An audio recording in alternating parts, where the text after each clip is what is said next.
네. 이거 잘 보이나? 네, 안녕하십니까? 네, 예의상 쓰고 왔습니다. 저희 자매가 어제 저희 자매는 유행하는 건 다 해봐야 되는 자매라서 코로나에 걸렸거든요. 그래서 한번 써봤습니다. 원래는 다음 주가 제 차례였거든요. 근데 제가 이제 어떤 재단에 원서를 넣어서 본의 아니게 최종까지 올라가는 바람에 만약에 됐으면 다음 주 월요일에 바로 출근이어서 이거 어떡하지 이러면서 이제 일단 혹시 모르니까 바꿔놨습니다. 그랬더니 오늘 오늘 딱 2시간 전에 떨어졌습니다. 네, 아주 상쾌한 기분으로 말씀을 할 수 있게 돼서 너무 편안한 상태입니다. 네.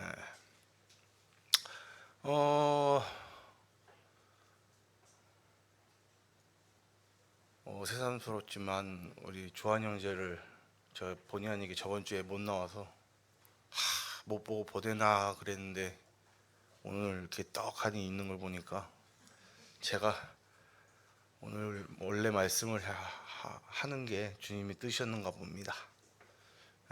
우리 안명옥 자매님은 잘 기억하시겠지만 이 선교를 떠날 때 제 그 소꿉친구를 보내면서 펑펑 울었던 기억이 있거든요.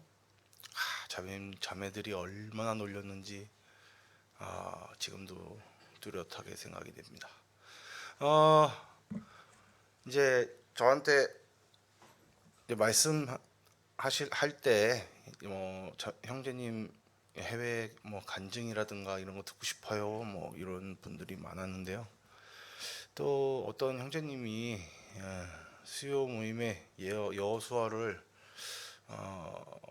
공부하기로 했으면 여호수아를 했으면 좋겠다 그렇게 하셔서 그 말씀도 일리가 있다 해서 오늘은 여호수아를 준비했습니다. 근데 여호수아 14장이 굉장히 짧아요. 심지어 저번 주 여호수아 13장하고 거의 겹칩니다. 그러면 어떻게 해야 될까요? 그래서 제가 오늘 아주 재미없는 걸 준비했습니다. 주무셔도 괜찮습니다. 네, 약간 본업 비슷하게 가겠는데요. 저는 옛날 사람이라서 사진 자료 띄우고 이런 거 별로 안 좋아합니다. 저 다 손으로 그릴 거거든요. 이상하더라도 그냥 참고 넘어가 주시면 참 고맙겠습니다. 잠시만요. 힘을 좀 써야 돼서.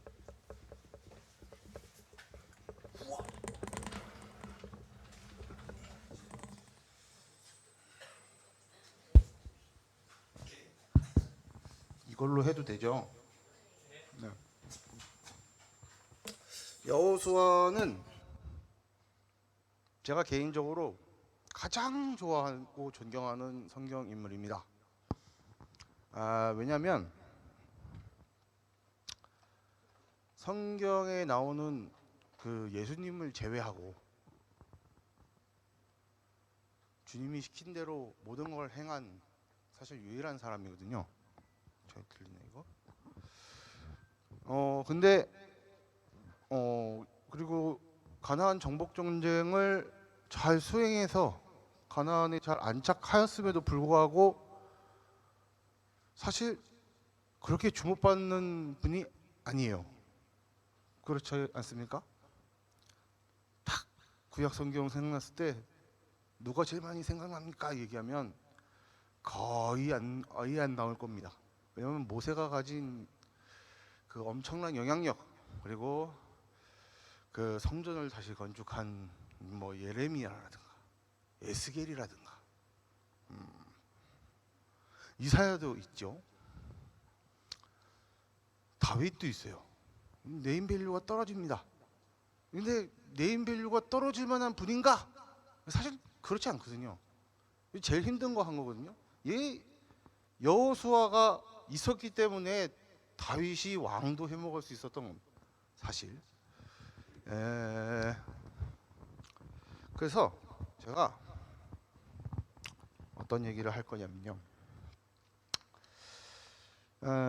그래서 이 여호수아를 할 때 제가 꼭 한번 이 여호수아에 관련해서, 그리고 그 시대에 관련해서 한 번쯤 얘기하고 싶다라고 하는 찰나에 제 차례가 돌아와서 한번 해보도록 하겠습니다.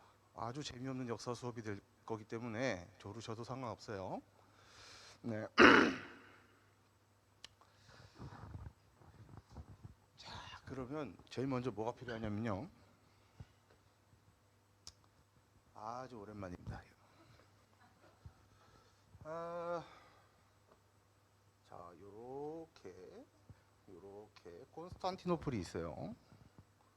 요렇게 하면 요즘에 박 터지게 싸우는 곳이 있고요. 요렇게 돌면 아나톨리아가 있습니다. 이렇게 돌면 여기가 이제 이스라엘이고 여기가 이집트가 되겠죠. 그리고 여기서 쑥 올라갑니다만은 네, 여기까지는 안 그릴 겁니다. 그리고 여기가 그리스는 이렇게 돼 있죠. 네. 그리고 이렇게 해서 발칸반도를 지나면 네, 여기 뭐 장화가 있을 텐데요. 장화도 필요 없습니다. 그러면 여기에 이제 크레타 섬이 있고요. 여기에 에게해가 있고요. 사실 여기를 이렇게 다 그려야 되는데 이 윈스터 처칠이 매우 싫어하는 갈리폴리도 여기 있습니다. 야. 그리고 여기에 나일강이 있고요. 그리고 여기 조금 더 이쪽으로 와야 되겠다. 예.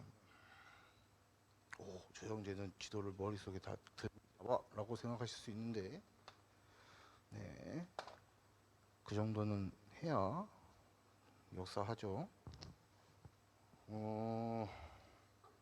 이렇게 해서 여기가 홍해고요. 보자. 네. 여기 이 아라비아 반도가 있고, 그다음에 이렇게 이제 걸프만이 이어집니다.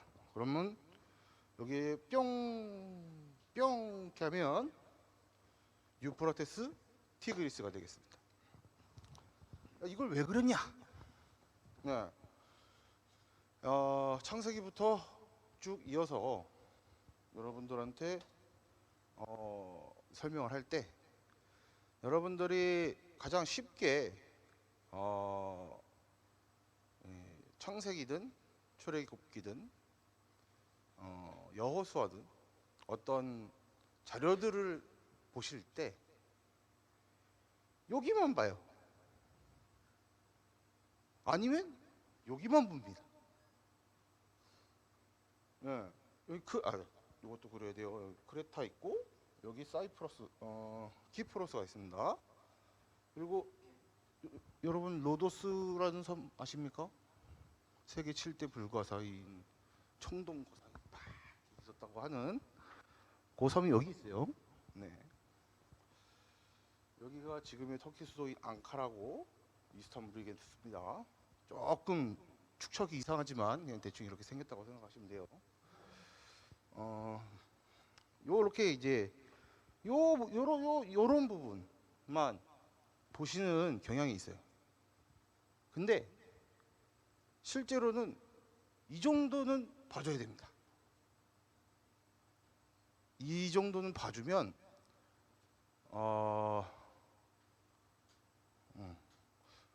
이 정도는 봐줘야 이 시대가 이렇게 굴러갔구나 라고 하는 거를 더 확실하게 느낄 수가 있어요.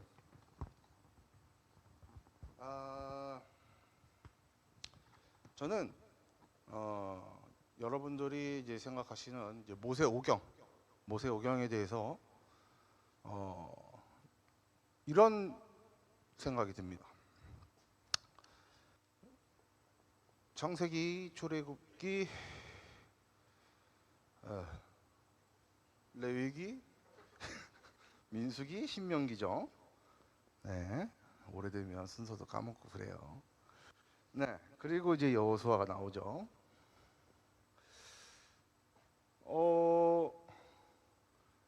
이거를 보시고 여러분들은 어떤 생각이 드시는지 모르겠습니다. 저는 창세기는 내가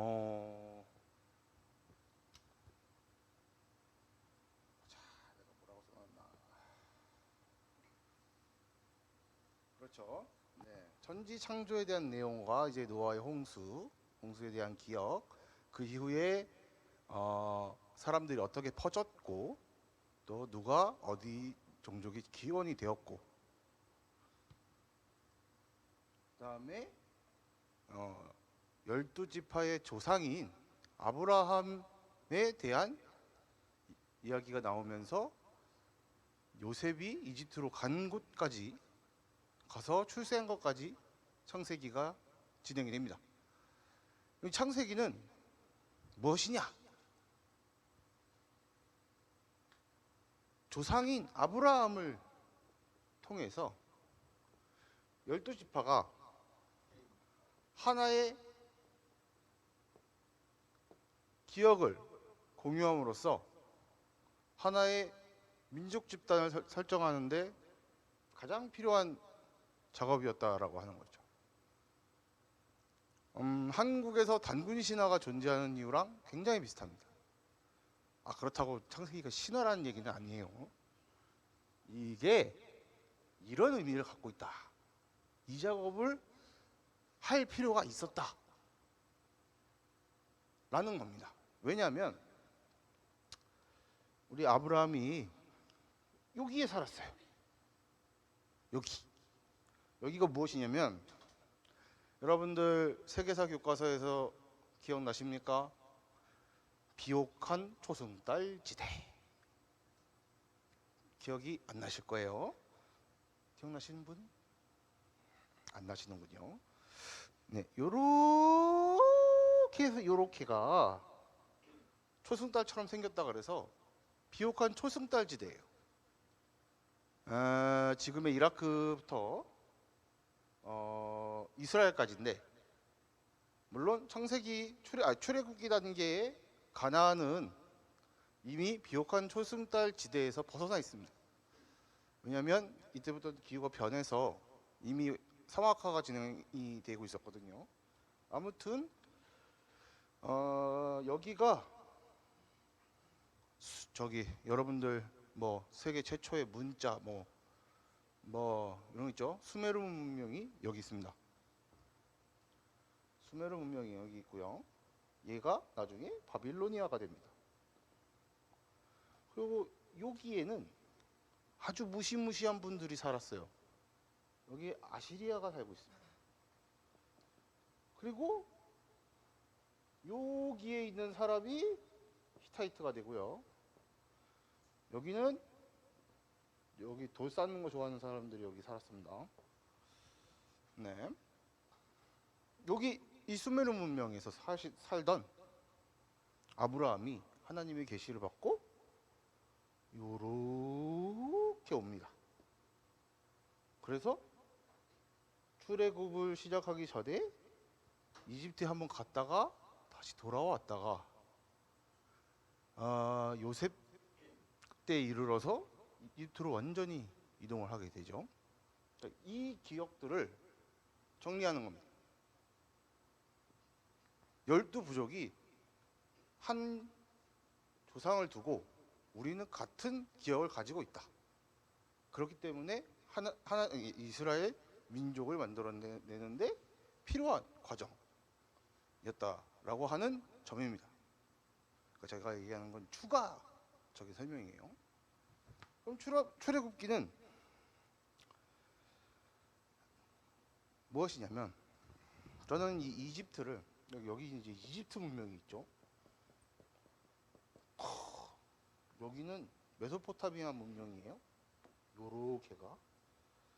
그리고 제 4대 문명에는 들어가지 않지만 여기는 크레타 문명이 있고 여기는 미케네 문명이 있습니다.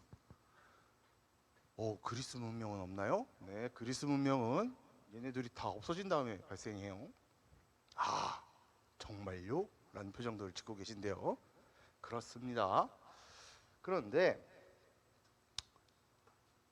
이 이집트라는 곳이 어떤 곳이냐? 이 풍족하다고 하는 메소포타미아에서도 자기들이 작황이 어려워지면 식량을 여기서 수입해요. 여기서 수입합니다. 여기서 이렇게 가면 빠르잖아요. 네, 여기 뭐 있습니까? 시나이 반도 있죠? 아라비아 사막 있죠? 식량 가지러 갔다가 다 큰일 나겠죠? 그러니까 이렇게 가요. 여기는 항상 주목을 받는 지역이 됩니다. 왜? 적과 꿀이 흐르는 땅이에요. 정말로 흐른다기보다는 그 물자가 지나간 통로 역할을 하거든요. 이집트는 무엇이냐면 내가 급할 때 이스라엘 민족이 그랬고 저희들한테도 이 이집트라는 곳이 바로 하나님을 기대는 곳이 아니라 세상에서 내가 당장 급하고 내가 무언가를 하려고 할 때 일단 제일 먼저 생각나는 세상의 도움, 그걸 상징하는 곳이 이집트입니다. 일단 내가 돈이 그죠? 저는 돈이 없어요. 저기 뭐야 밥이 빵이 떨어졌어. 뭐가 이번에는 무슨 물자가 떨어졌어. 종이가 없어. 다 여기로 갑니다. 여기 가면 다 있거든요. 이런 곳이 이집트입니다. 그래서 이 이집트를 하나님께서는 모세를 써서 니들이 여기서 나와야 한다. 약속된 요 땅으로 가라. 라고 해서 발생한 것이 출애굽이. 즉 출애굽기는 너희 민족이 원래 거주해야 하는 곳으로 가라고 하는 당위성의 확립입니다. 왜 가야 되는지, 어찌해서 모세가 이 출애굽의 지도자로 선택이 됐는지 설명하는 것이 출애굽기.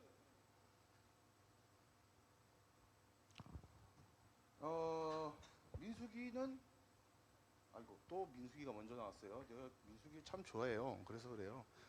사실 레위기는 별로 재미가 없거든요. 저는 하나님이 좀 무섭긴 하죠. 순서 안 지키면 바로 번개 떨어지고 그래요. 그 사람들만 알면 돼요. 전 몰라도 되거든요. 그래서 싫어해요. 너무 복잡하거든요. 바로 제사에 대한 규례입니다. 레위기가 제사에 대한 규례인데 굉장히 어려워요. 항상 중요합니다. 이것이 뭐냐면 바로 너희 이스라엘 민족이 반드시 지켜야 할 하나의 규약입니다. 무엇과 함께? 출애굽기에 나온 십계명과 함께. 이 무엇이에요? 거의 뭐 헌법이죠. 옛날 고대 왕국에는 보통 헌법이라는 게 존재하지 않습니다. 최상위법이라는 게 존재하지 않아요.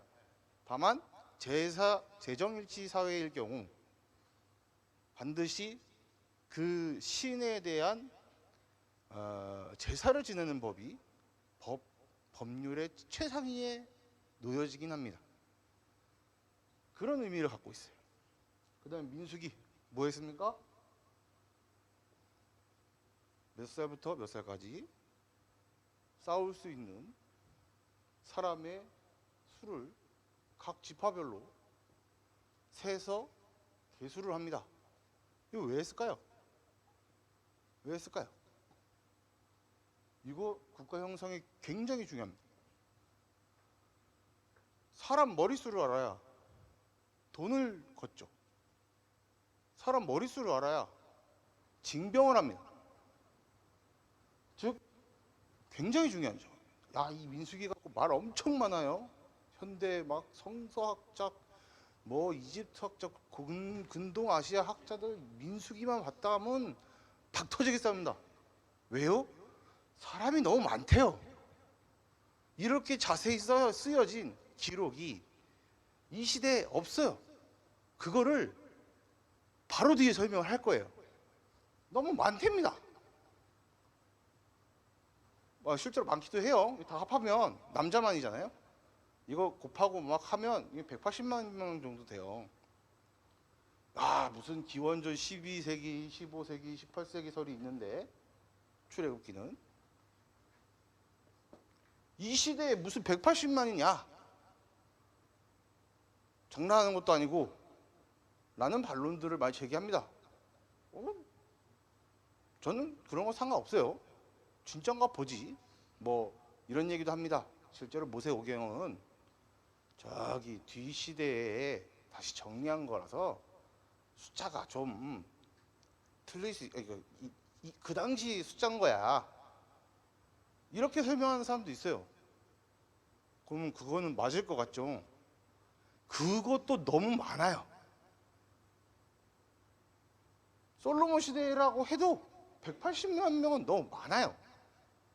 그렇게 지금에는 뭐 100만 명, 200만 명 우습게 얘기하지 않습니까? 의학이 발달하게 되는 19세기까지 프랑스가 간신히 2천만 명 넘었어요.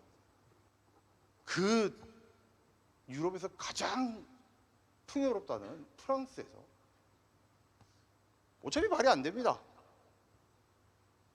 솔로몬 시대에도. 근데 저는 이 기록이 맞다고 생각해요. 다른 대조할 기록이 없어요. 그리고 신명기는 무엇이냐? 뭐 다시 여러 가지 이게 있지만 대표적으로는 계약과 규례에 대한 얘기와 이제 하나님과의 이스라엘 관계에 대해 설명을 하고 있습니다. 우와, 이렇게 다 모아놓으니까 뭐가 됐습니까? 국가를 형성하는 데 가장 필요한 기업과 당위성과 법률 이렇게, 그리고 인구조사, 이거를 누가 했습니까? 모세가 했습니다. 모세를 왜 세웠겠습니까? 모세는 당시 이스라엘 민족 중에 유일하게 엘리트 교육을 받은 사람입니다. 이 당시의 엘리트 교육은 어떻겠습니까? 이 당시의 엘리트 교육은 이집트에서 왕자로 살면서 절대 편하지 않았을 거예요. 저 같으면 왕자 안 합니다. 네? 저 열심히 피라미드를 만드는데 노력했을 겁니다. 안 해요. 이게 그 모세라는 이름도 사실 우리가 제일 많이 알고 있는 이집트 파라오 있죠. 람세스. 얼마 전에 여권도 만들어줬답니다.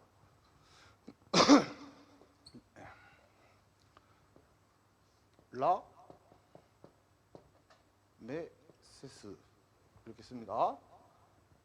히에로클리프로. 이집트 상형 문자예요. 메스는 누구누구의 아들이라고 하는, 누구? 람세스는 라의 아들. 모세니까 얘 앞에도 분명히 이집트 신 중에 이름이 들어가 있었을 것이다 라고 하는 게 최근의 통설입니다. 그런 건데 중요하지 않아요. 얘가 왕자였다는 게 중요해요. 이집트 왕자는 히에로클리프, 수메르, 히타이트 다 알아야 됩니다. 엄마야. 거기다가 뭐도 해야 됩니까? 이집트 왕자는 기본적으로 수학도 해야 되고요, 천문학을 해야 됩니다. 이집트라는 나라가 괜히 당시 최강 국가가 아니었어요. 이 엘리트라고 하는 사람들이 배워야 될 게 너무 많은 나라였어요. 근데 이거를 이 모세는 하필이면 공주가 죽는 바람에 이걸 했어요. 그러니까 모세를 세우신 거예요. 모세를 세우기 위해서 이미 하나님이 준비를 해놓으신 겁니다. 왜? 이 작업을 해야 되니까. 자기들이 그 출애굽기에 보면 뭐라고 써 있습니까? 자손들이 번창해서 사람이 많아졌다. 사람이 많아지면 무슨 일이 벌어집니까? 단순하게 할아버지랑 손자 관계만 돼도 사람 많아지면 그 옆에 사람들 누군지 모릅니다. 5촌 뭐 알게 모양 이렇게 나옵니다. 그렇죠? 그러니까 다른 나라는 6촌들끼리 결혼도 시키죠. 알게 뭐야 이러면서.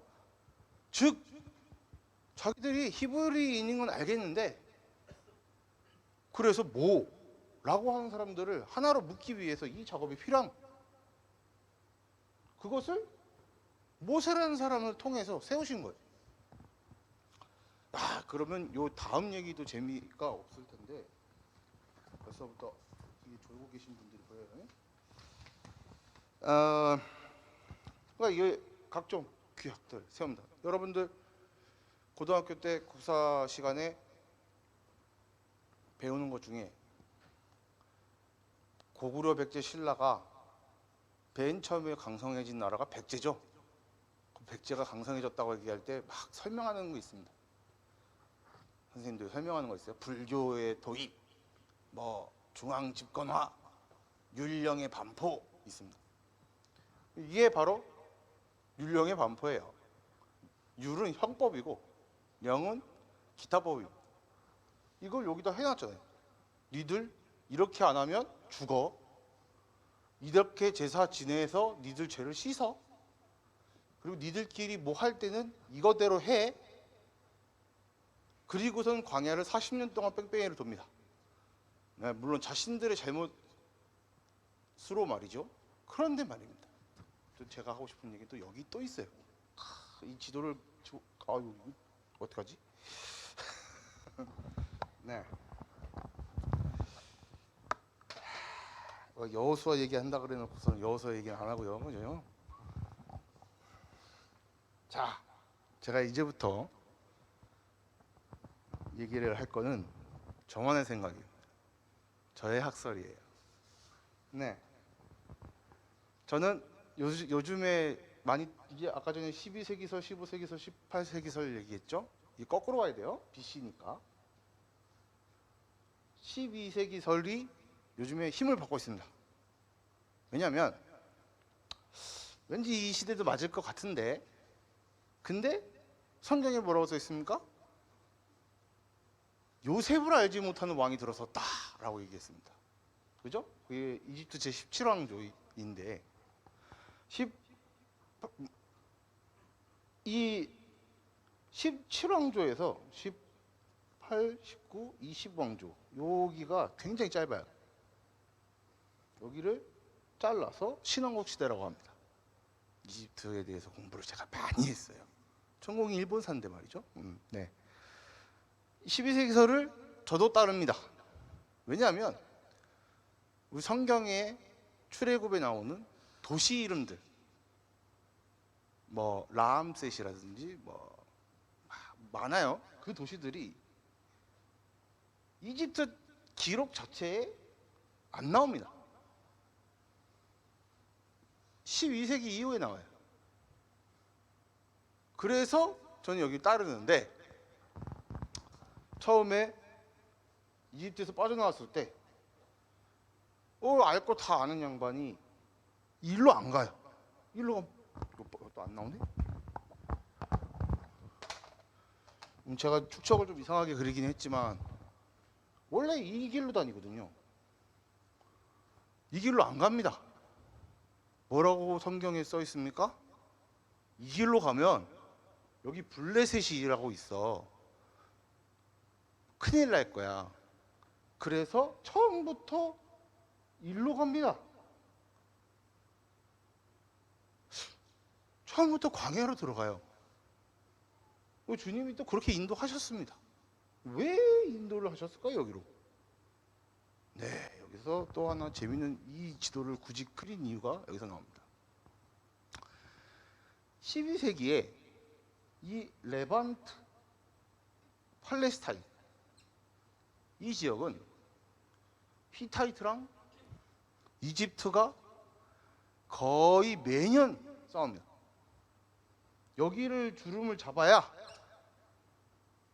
이 당시의 이 모든 수입로를 장악하는 거랑 마찬가지거든요. 그 부를. 그래서 이 가나안이 젖과 꿀이 흐르는 땅인 겁니다. 여기는 이만큼은 히타이트령이고 이쪽 이만큼은 이집트령이에요. 이거 가봐야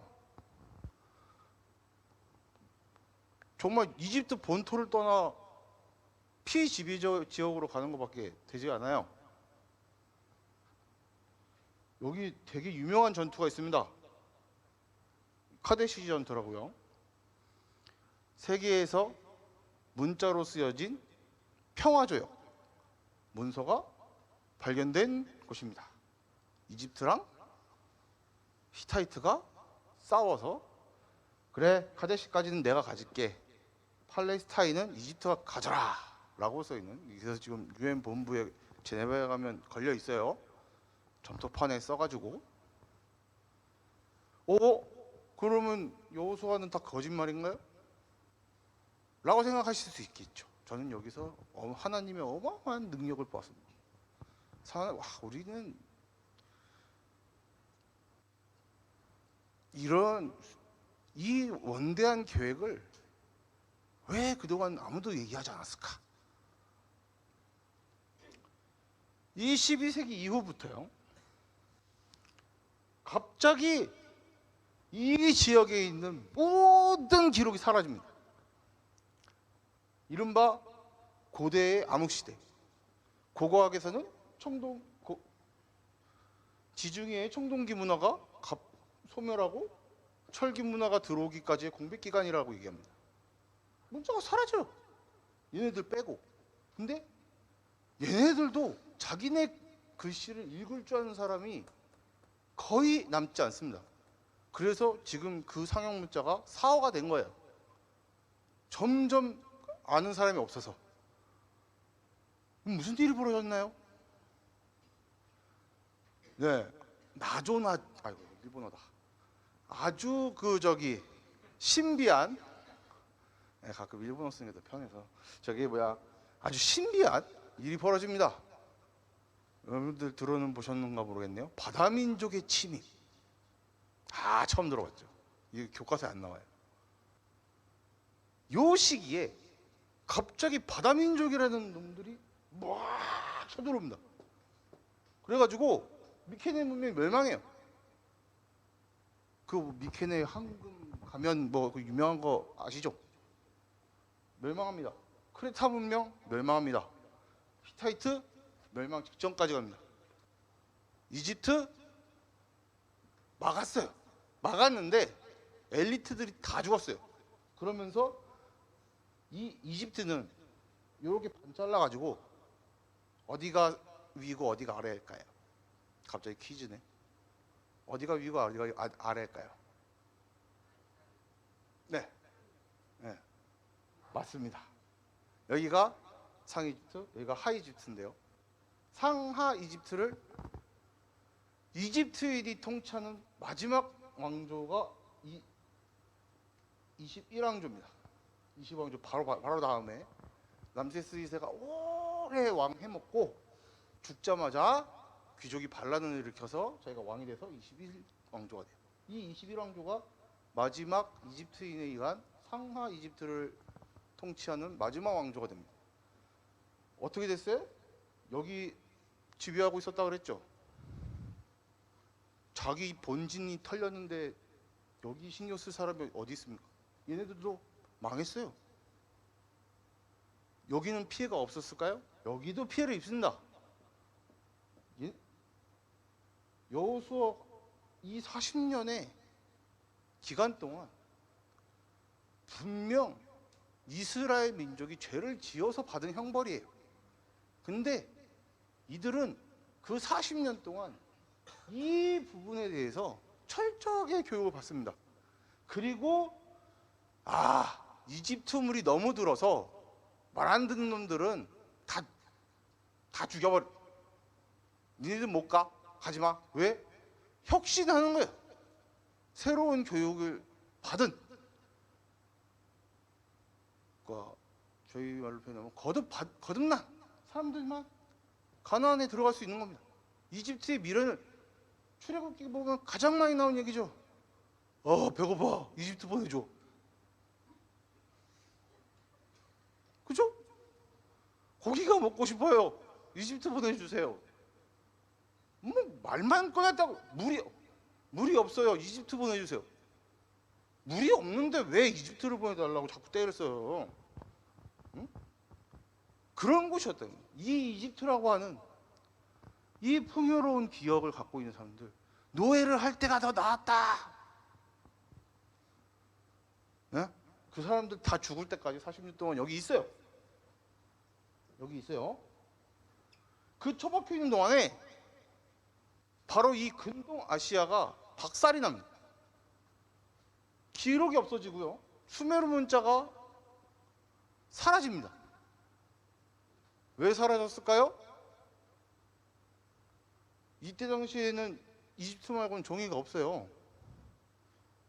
점토판에 이렇게 찍어서 글자를 적습니다. 쐐기 문자라고 하거든요.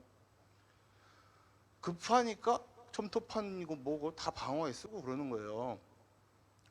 근데 이제 여기 어딘가에 네 빨리 끊을게요. 네, 요래 가지고 요게 일부 남아 있어요. 따뜻하게 구워져 가지고 불 질러 가지고.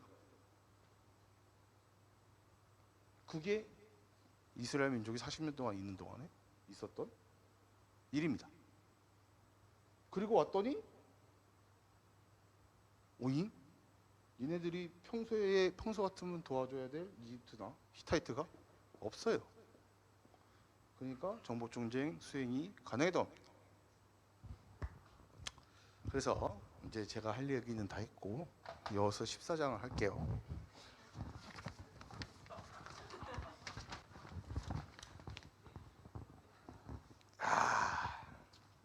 여호수아 14장은 쭉 읽어보시면 레위 지파인, 그러니까 레위 지파라고 할 수 있는 제사장과 그리고 여호수아 그리고 족장들한테 분배하는 얘기가 나옵니다. 무엇으로 분배했냐면 제비뽑기로 분배를 해요. 그리고 요단강 동쪽의 기업을 받은 2개 반 지파는 뺍니다. 이들은 자기네들이 목축을 하는데 이게 요단강 동쪽이 더 좋을 것 같다. 자기들은 여기를 기업으로 받겠다. 그래서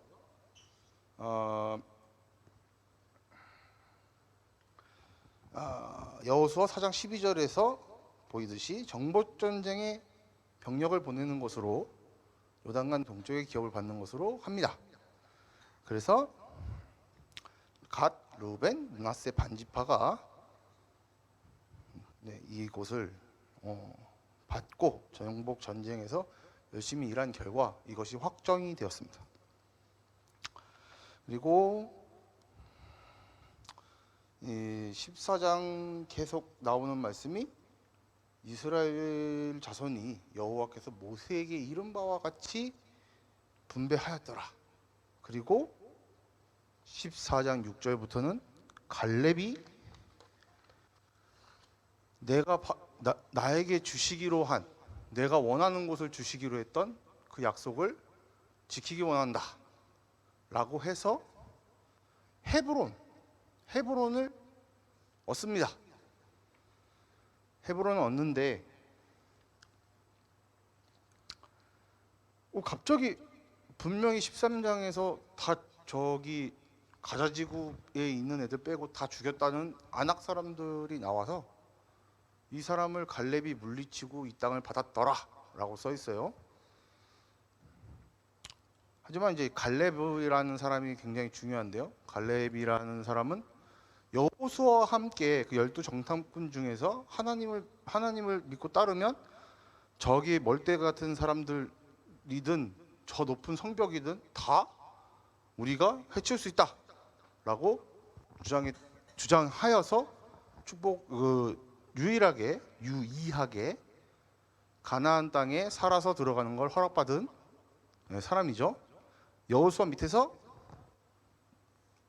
불평하지 않고 하나님이 원하시는 대로 행한 결과 갈렙이 얻은 땅은 이스라엘에게는 굉장히 중요한 땅 헤브론을 얻게 되었습니다. 헤브론이 왜 중요할까요? 아브라함과 이삭과 야곱의 부부가 묻힌 곳이기 때문이죠. 조상의 무덤을 그리고 이스라엘 지형에서 굉장히 중요한 요충지인 헤브론을 갈렙이 믿음과 노고의 대가로 얻게 되었습니다. 그 원래 이름까지 이제 여호수아 14장 15절에 보면 이 도시가 원래 이름이 무엇이다. 그리고 그게 아낙 족속에서 가장 잘난 사람의 이름이다 라고 쓸 정도로 이 팔레스타인 지역에서는 굉장히 중요한 도시였음을 새삼 표시하게 되는데, 제가 이 여호수아 14장을 보면서 이 생각이 들었던 점은 여호수아 14장은 순서가 바뀌어 있다고 생각이 됩니다. 사실 별로 중요한 건 아니에요. 그러니까 13장이 먼저고 13장이 나중이고 14장은 13장을 하는 과정에서 나타난 기록을 끼워놓은 것. 그렇게 해서 순서가 이상해 보일 수 있는 거예요. 아낙을 정복을 다 했어요. 근데 아낙 족속을 정복하는 과정에서 나한테 헤브론을 달라. 나 80 먹었지만 쟤들 좀 아무것도 아니다. 내가 가서 다 죽이고 그 땅을 내가 갖겠다. 라고 여호수아와 얘기를 한 거죠. 이것이 뒤에 껴있는 것뿐입니다. 여호수아가 아낙과의 전쟁을 아낙 족속을 다 멸하였더라. 그 멸하는 과정에서 갈렙이 헤브론을 가져갔다 라고 하는 걸 표현한 것이 여호수아 14장입니다. 오이야, 저 웰컴이 시계를 안 보여줘갖고 엄청 많이 떠들었네요. 여기까지입니다. 되게 재미없었죠? 들어주시느냐 고생하셨어요.